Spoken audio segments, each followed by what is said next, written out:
Hello foodies, welcome back to my channel. ಇವತ್ತು ನಾನು ಮಾಡ್ತಿರೋ ರೆಸಿಪಿ ಬಂದ್ಬಿಟ್ಟು ಬಾಳೆಕಾಯಿಂದ ಪ್ಯಾನ್ ರೋಸ್ಟ್ ಮಾಡ್ತಾಯಿದ್ದೀನಿ. ಇದು ಬಂದ್ಬಿಟ್ಟು ಡಯಟಲ್ಲಿ ಇರ್ತಾರಲ್ಲ ಅವ್ರಿಗೆ ತುಂಬ ಯೂಸ್ಫುಲ್ಲು. ಹೈ ಫೈಬರ್ ಇರುತ್ತೆ, ನ್ಯೂಟ್ರಿಯೆಂಟ್ಸ್ ಇರುತ್ತೆ ಮತ್ತು ಬ್ಲಡ್ ಶುಗರ್ ಲೆವೆಲ್ಲ ಕಂಟ್ರೋಲ್ ಮಾಡುತ್ತೆ. ಇದು ಯಾರು ಬೇಕಾದರೂ ತಿನ್ಬೋದು. With low calories PAN fry ಮಾಡ್ತಾಯಿದ್ದೀನಿ. ಬಟ್ ಟೇಸ್ಟಿಯಾಗಿರುತ್ತೆ, ಸ್ನ್ಯಾಕ್ಸ್ ಥರ ಆರಾಮಾಗಿ ಡಯಟಲ್ಲಿರೋರು ತಿನ್ಬೋದು. ಸೊ ಇದಕ್ಕೆ ಬೇಕಾಗಿರೋ ಇಂಗ್ರೀಡಿಯೆಂಟ್ಸ್ ನೋಡ್ಕೊಂಬರೋಣ. ಫಸ್ಟು ನಾನು ಬಾಳೆಕಾಯಿನ ತೊಗೊಂಡು ಈ ಥರ ಸಣ್ಣಕ್ಕೆ ಸ್ಲೈಸಸ್ ಮಾಡಿಕೊಂಡಿದ್ದೀನಿ. ಈ ಥರ ಕಟ್ ಮಾಡಿ ಉಪ್ಪು ನೀರಲ್ಲಿ ಹಾಕಿಕೊಂಡಿದ್ದೀನಿ, ಇಲ್ಲಾಂದರೆ ಬ್ಲ್ಯಾಕ್ ಆಗೋಗುತ್ತೆ. ಸೊ ಇದನ್ನು ಫಸ್ಟ್ ನಾನು ಉಪ್ಪು ನೀರಲ್ಲಿ ಹಾಕಿಕೊಂಡಿದ್ದೀನಿ. ನೆಕ್ಸ್ಟ್ ನಾವು ಇದಕ್ಕೆ ಕೋಟಿಂಗ್ ಮಾಡ್ಕೊಳಕ್ಕೆ ಹಿಟ್ಟನ್ನ ಪ್ರಿಪೇರ್ ಮಾಡ್ಕೊಳ್ಳೋಣ. ಅದು ಬಂದ್ಬಿಟ್ಟು ಫಸ್ಟು ನಾವು ಕಡಲೆ ಹಿಟ್ಟು ಸ್ವಲ್ಪ ಹಾಕೋಣ. ಸ್ವಲ್ಪ ಅಕ್ಕಿ ಹಿಟ್ಟು ಕ್ರಿಸ್ಪಿನೆಸ್ ಬರುತ್ತೆ ಅಂತ ಸ್ವಲ್ಪ ಅಕ್ಕಿ ಹಿಟ್ಟು ಹಾಕೋತಾ ಇದ್ದೀನಿ. ಆಮೇಲೆ ಟೇಸ್ಟು ಫ್ಲೇವರ್ ಎಲ್ಲ ಇರಲಿ ಅಂತ ಇದಕ್ಕೆ ಮಸಾಲ ಹಾಕೋತೀನಿ. ಸ್ವಲ್ಪ ಚಿಲ್ಲಿ ಪೌಡರ್ ಸ್ವಲ್ಪ ಸಾಕು. ಆಮೇಲೆ ಸಾಲ್ಟ್ ಹಾಕ್ಕೊಳ್ಳಿ, ಸ್ವಲ್ಪ ಸಾಲ್ಟು.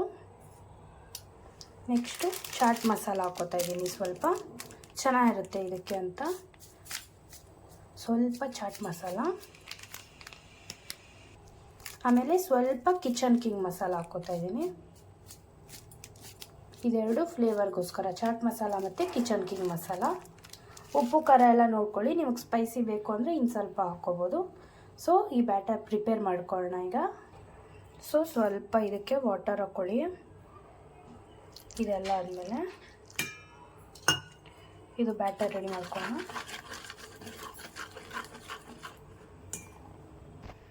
ನೀಟಾಗಿ ಉಂಡೆ ಆಗದಿರೋ ಥರ ನೀಟಾಗಿ ಪೇಸ್ಟ್ ಥರ ಮಾಡ್ಕೊಳ್ಳಿ. ಉಂಡೆ ಆಗುತ್ತೆ ಸ್ವಲ್ಪ. ಫುಲ್ ನೈಸಾಗಿ ಆದಮೇಲೆ ಅದನ್ನು ಡಿಪ್ ಮಾಡಿ ಪ್ಯಾನ್ ರೋಸ್ಟ್ ಮಾಡ್ಕೊಳ್ಳೋಣ. ಸೊ ಈಗ ಬ್ಯಾಟರ್ ರೆಡಿ ಆಯಿತು. ಈ ಕನ್ಸಿಸ್ಟೆನ್ಸಿ ಮಾಡ್ಕೊಂಡಿದ್ದೀನಿ. ಮತ್ತು ಇನ್ನೊಂದು ಸೈಡು ನಾನು ಪ್ಯಾನ್ ಬಿಸಿ ಮಾಡ್ಕೊಂಡಿದ್ದೀನಿ. ಈಗ ಒಂದೊಂದು ಸ್ಲೈಸ್ನ ಇದಕ್ಕೆ ಹಾಕೋಣ.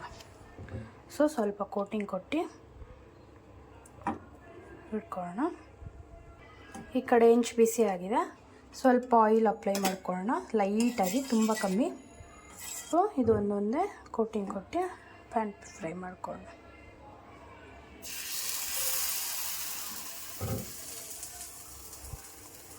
ಸುಮ್ಮನೆ ಫ್ಲೇವರ್ಗೋಸ್ಕರ ಕೋಟಿಂಗ್ ಹಾಕ್ತಾ ಇರೋದು, ಬರೀ ಅಂದರೆ ತಿನ್ನೋಕ್ಕಾಗಲ್ಲ ಅಂತ.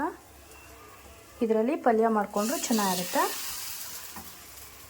ಪಲ್ಯ ರೆಸಿಪಿ ಬೇಕು ಅಂದರೆ ಕಮೆಂಟಲ್ಲಿ ಹಾಕಿ, ನಾನು ಬಾಳೆಕಾಯಿ ಪಲ್ಯ ರೆಸಿಪಿನೂ ಮಾಡ್ತೀನಿ ನೆಕ್ಸ್ಟ್ ವಿಡಿಯೋದಲ್ಲಿ. ಈಗ ಇದು ರೋಸ್ಟ್ ಆಗ್ತಾಯಿದೆ. ಮೇಲ್ಗಡೆನೂ ಸ್ವಲ್ಪ ಆಯಿಲ್ ಹಾಕೋಣ. ಸುಮ್ಮನೆ 2 ಡ್ರಾಪ್ಸ್ ಹಾಕ್ಕೊತಾ ಇದ್ದೀನಿ ನಾನು.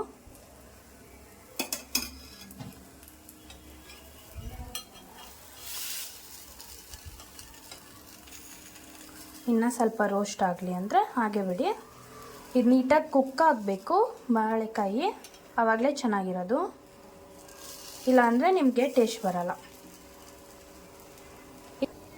ಬಾಳೆಕಾಯಿ ಇಷ್ಟ ಆಗಲ್ಲ ಅನ್ನೋರು ಕೂಡ ಟ್ರೈ ಮಾಡ್ಬೋದು. ಈ ರೆಸಿಪಿ ಅಷ್ಟು ಚೆನ್ನಾಗಿರುತ್ತೆ ಈವ್ನಿಂಗ್ ಸ್ನ್ಯಾಕ್ಸಿಗೆ ಮಾತ್ರ. ಬಾಳೆಕಾಯಿ ನೀಟಾಗಿ ಬೇಯಬೇಕು ಅಂದರೆ ಲಿಡ್ ಕ್ಲೋಸ್ ಮಾಡ್ಕೊಳ್ಳಿ, ಚೆನ್ನಾಗಿ ಬೇಯುತ್ತೆ. ಲಿಡ್ ಕ್ಲೋಸ್ ಮಾಡಿಕೊಂಡು ರೋಸ್ಟ್ ಮಾಡ್ಕೊಳ್ಳಿ. 1-2 ಮಿನಿಟ್ಸ್ ಕುಕ್ ಆಗುತ್ತೆ ಕ್ಲೋಸ್ ಮಾಡಿದರೆ. ಆಮೇಲೆ ನೀವು ಬೇಕಂದರೆ ಕ್ರಿಸ್ಪಿ ಮಾಡ್ಕೋಬೋದು. ನಾರ್ಮಲ್ ದೋಸೆ ಹೇಗೆ ರೋಸ್ಟ್ ಮಾಡ್ತೀರೋ ಹಾಗೆ ಮಾಡ್ಕೋಬೋದು, ಚೆನ್ನಾಗಿರುತ್ತೆ. ಈಗ ಇದು ಕುಕ್ ಆಗಿದೆ.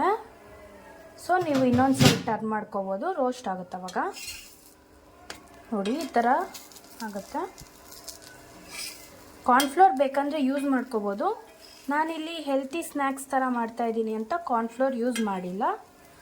ನೀವು ಬೇಕಂದರೆ ಸ್ವಲ್ಪ 1 ಸ್ಪೂನ್ ಇದಕ್ಕೆ ಕಾರ್ನ್ಫ್ಲೋರ್ ಹಾಕ್ಕೋಬೋದು. ನಾನಿಲ್ಲಿ ಬರೀ ಅಕ್ಕಿ ಹಿಟ್ಟು ಮತ್ತು ಕಡಲೆ ಹಿಟ್ಟು ಮಾತ್ರ ಯೂಸ್ ಮಾಡಿದ್ದೀನಿ. ನೋಡಿ ಇದು ಈ ಥರ ಬರುತ್ತೆ. ಇನ್ನು ಸ್ವಲ್ಪ ಹೊತ್ತು ಕ್ರಿಸ್ಪಿ ಆದಮೇಲೆ ನಾವು ಆಫ್ ಮಾಡೋಣ, ತೆಗಿಯೋಣ. ಇದನ್ನು ಪ್ಲೇಟ್ಗೆ ಹಾಕ್ಕೊಳ್ಳೋಣ. ನಾನೆಲ್ಲ ಪ್ಲೇಟ್ಗೆ ಹಾಕ್ಕೊಂಡೆ. ನೋಡಿ ಈ ಥರ ಇದೆ. 1-2 ಮಿನಿಟ್ಸ್ ಕೂಲ್ ಡೌನ್ ಆಗಿಬಿಟ್ರೆ ಚೆನ್ನಾಗಿರುತ್ತೆ. ಇವಾಗ ಬಿಸಿಲಿ ಸ್ವಲ್ಪ ಅಷ್ಟು ಟೇಸ್ಟ್ ಇರಲ್ಲ. 1 ಮಿನಿಟ್ or 2 ಮಿನಿಟ್ ಸ್ವಲ್ಪ ಬಿಡಿ, ಆಮೇಲೆ ತಿನ್ನಿ.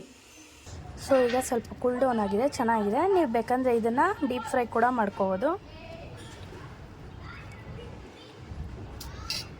ನೀವು ಚಾಟ್ ಮಸಾಲ ಹಾಕ್ಕೊಂಡು ತಿಂತಾ ಇದ್ದರೆ ಇನ್ನು ಸ್ಪ್ರಿಂಕಲ್ ಮಾಡ್ಕೊಳ್ಳಿ ಸ್ವಲ್ಪ ಮೇಲೆ, ಸಕ್ಕತ್ತಾಗಿರುತ್ತೆ. ಟ್ರೈ ಮಾಡಿ.